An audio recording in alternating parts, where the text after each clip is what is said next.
Welcome to the NextGen Environmental Firm podcast. Today, I'm joined by Niall Gleeson, founder of Aivaris Sustainability. Niall has spent his career working across environmental remediation, energy infrastructure, emissions management, and ESG reporting. Through Aivaris Sustainability, he helps organizations understand their environmental impacts, develop sustainability strategies, manage carbon emissions, and navigate the evolving world of ESG reporting. Niall, welcome to the podcast. Sounds great. Brilliant. I'm very excited to have you here today. Well, let's start first of all. How did you end up in sustainability and ESG reporting and all of that? What is the story behind you? It was interesting. I went to university and I liked geology because I did it in high school and liked it. And talking to someone, they tell me you can't just do geology. You have to do, either geochemistry or geophysics or find some niche to it or exploration, whatever the type is. And I kind of said, maybe I'll try this environmental stuff. So I ended up getting a degree in environmental science, specializing in geology. And then it kind of went from there in that, like you said, it did remediation work and that sort of thing. But it really started of, second year of university, having decided a bit of a specialization for something that I had liked before. So it wasn't intentional, and that decision was made in the mid '90s. But I'm glad I made that decision. Right, and why? I mean, it's like since you started, did you predict what might happen in the future in the world? Because like ESG reporting, it's really involving, and let's say like in Europe and in other countries, it's really, really important part and part of the every big, small, medium company culture as well. Part of maybe the reason in the university I had picked that was to do with it was an emerging field at the time. And so I thought, okay, there's probably not as many people that are in here. It is a growing area and from a job prospect. And then through my career, I did have chances to sort of diverge away from that if I wanted to and change how I wanted to do things. But I always thought, no, this environmental thing, it's becoming more important. And as you said, you kind of got away from the remediation side into emissions. I thought, emissions are going to be a thing. And then once I was in emissions, kind of this the ESG sustainability reporting, as I'm working in the job and you're assigned tasks, and it's like, okay, no, that's something I want to do, and you make an effort to make sure you're involved in that, or made career changes. I was working for an oil sands company doing more compliance, and then this emissions job came up, and I thought, no, that's somewhere that I want to get experience in, partly to round out my environmental career. That I hadn't done a ton of emissions at that point, especially greenhouse gas emissions. That I thought this is going to become something. That was in 2008, and so went from there. I did various companies that offered me to change paths to move into safety or move into that. As corporate culture can give you different opportunities, and I did an MBA, and when I was at the one company, but still chose to stay in the environmental space. So what inspired you to launch your own consulting firm? It's kind of post-COVID, I realized I wanted to move away from I lived in Calgary, which is a bigger city, to live in the mountains and work remotely. Obviously, COVID, there was a lot of things in COVID that, were not good. One of them, that remote work becoming a possibility was good for me. And so, again, I was just finished my MBA, and I was hoping, to be honest, to get remote work with a company and not start my own. And I laughed. My first client effectively bullied me into becoming a consultant. Through my network, he had phoned and said, "Hey, can you help with this?" And I said, "Yeah, sounds great. Hire me." And he goes, "Yeah, it's not a full-time position for us. We just kind of need this task." And I'm like, "Well, I'm not really set up for it as a consultant." And he goes, that takes $200 in an hour to set yourself up. And I kind of thought, I was waiting to finish my MBA, and then he's like, "Well, when do you finish?" I said, "Saturday." He goes, "Okay, we're meeting on Monday." Now that I do laugh from the standpoint of my rate, I that's probably the lowest rate I've ever negotiated as well. So somehow I got Okay. bullied into becoming a consultant, and got paid the least amount I've ever got. But since then, I'm very glad I see him regularly, and I thank him for that because I'm glad I did it. And I've had clients that wanted to hire me, and I thought, no, this is working. I like the consulting lifestyle and be able to help different companies. And kind of the added flexibility that goes with that as well. That's a great startup opportunity, right? That's where everybody starts. And now, can you explain like how many people are in the company and what you do, what you consult on? So how many people? It's just myself. There is a network of other network peers that I know that are their own consultants as well, and so we subcontract with the other if there's a project that needs more people. But I've intentionally have not hired people as well. I want to keep it simple and be able to focus my efforts on serving the clients that I'm serving, build my business that way versus growing with a lot more people and spending time dealing with employees and keeping them busy and that sort of thing. So, that aspect, I'm good where I'm at. But yeah, to follow up the question, so what do we do is right now, most of the focus is on sustainability reporting, mostly specialized in the environmental aspects of it. Some areas still call it ESG reporting and used to be called social responsibility reporting a few Right. years ago. It's changed its name, but the overall crux of what it is hasn't really changed that much. And then a lot of what I do is would be emissions reporting, so helping companies report on their emissions, help them set targets, help them mitigate some of their emissions and create reductions, whether that's what they can do at their offices and facilities, as well as buying credits and renewable energy certificates, and help them purchase of that. For in Alberta, in Western Canada, there is a I would say complicated emissions reduction compliance scheme that it's changed its name over the years, but basically, if you reduce your emissions, you can earn credits. If you don't reduce, you're going to have to pay by buy credits or pay the government. But it is a complex system, so I also help companies with the strategy and how to navigate that and help with the reporting on that. Yes, I found quite a few companies who generate credits or building to generate credits, and it's very complex. You work a lot, as mentioned, in the emissions and sustainability, ESG, and it seems it's very evolving rapidly, right? What major shifts are you seeing in the industry right now? I would say the major shifts would be it's not actually major shifts. It's a bit of steady right now. Okay. But and I would say in North America, everyone knows as changes are coming. In the US, federally, there's probably going to be some political changes coming in the next few years. And what that means, I think companies are kind of saying, it could be there could be some significant changes back to the way things were a few years ago, or there could be no changes, but we need to be ready either way. Especially with California, they're kind of taking a pretty hard stance on what they want to see from a reporting standpoint, even though federally there's a back off with that. And if you're doing business in California, which is a lot of companies in the US because California is so big. In Canada, you're seeing some new carbon pricing regimes. In Alberta, the tier system's changing. You've just seen kind of going back to where we were, there was a bill in Canada to do with anti-greenwashing that kind of went farther than they thought, and so a lot of companies were just pulling their ESG reports, their sustainability reports from a liability risk, and so now that bill has been rescinded, and so companies are going to start reporting again because before they were worried about it.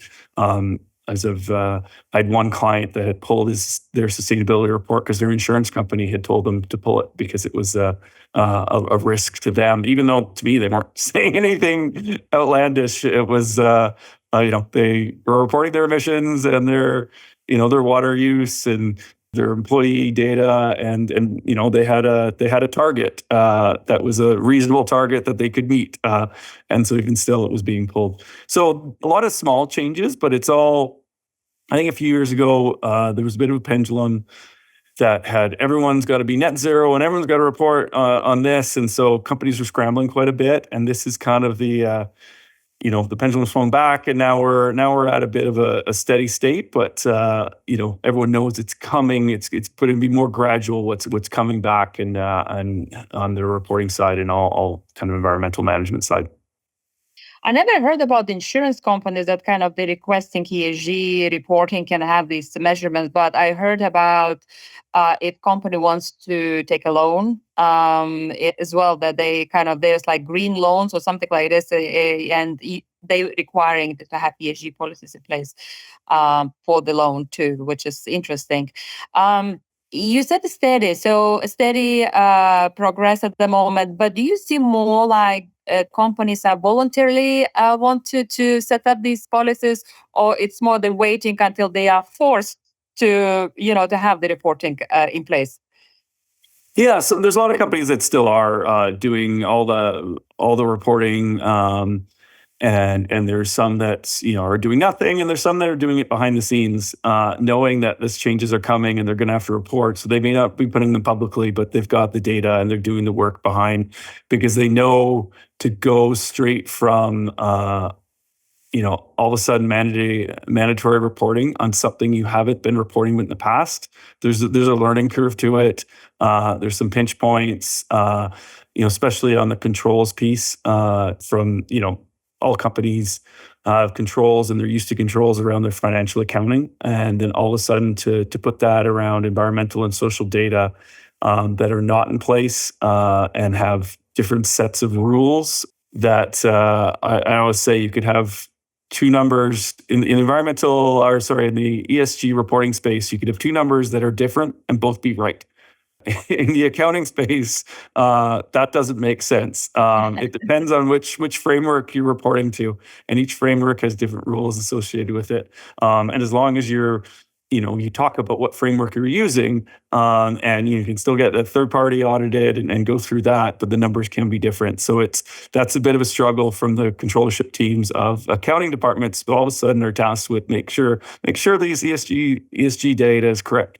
Right. Okay. So let's say I'm a client, I'm looking for someone to work on the ESG policies in the company. So how you start this process within the company?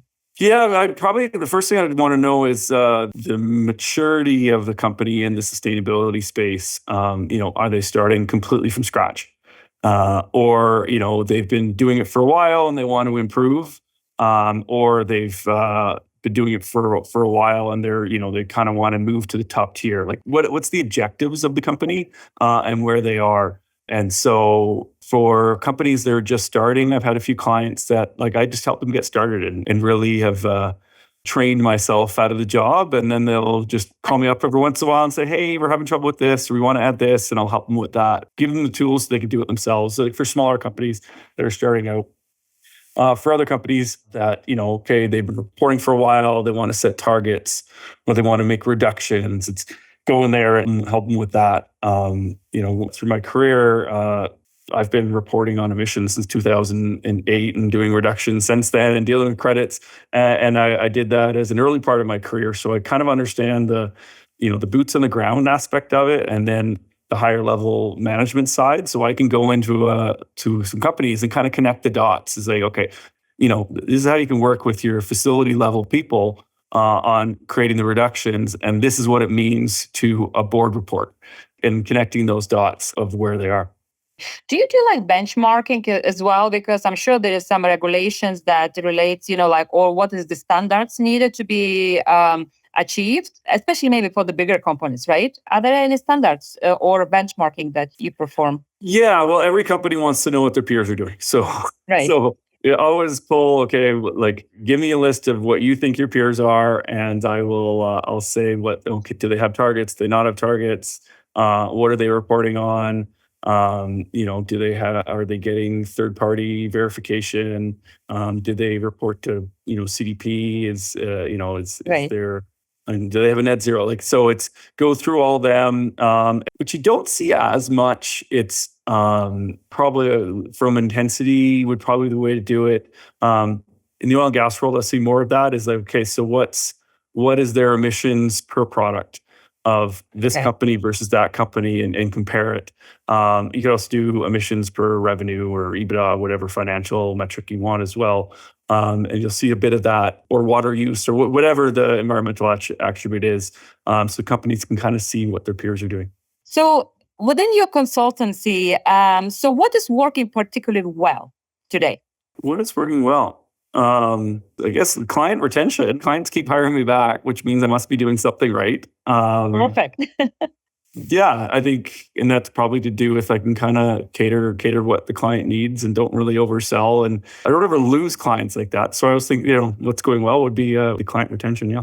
That's excellent. What about looking at the future? So if I talk to you within like 6 or 12 months and you would say like, you know what, I had a great year, what that would be for you? Yeah, that would probably be helping new companies, helping them create something that they don't have already. Whether that is their targets that are SBT aligned and certified, putting out a sustainability report, making big reductions. The more companies I could help would be kind of the wins for me, and they're all going to look different. Where I would help different companies, so it's not like, okay, I want to help 10 companies with a sustainability report. So it'd actually be a different project with 10 companies would be the more what I'd be goals would be. Right. Or how you see how a future of AI integration will affect this industry? I'm using AI all the time, and there's a lot of tools out there that use AI to help with sustainability reporting and with emissions reporting. That I've used various of these tools, depending if the client's using them, and then I'm helping them out with them.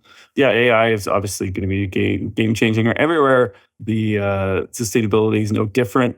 Where the challenges are going to be with AI is, especially for companies that want to do third-party audits and verifications, that the transparency with AI isn't always there.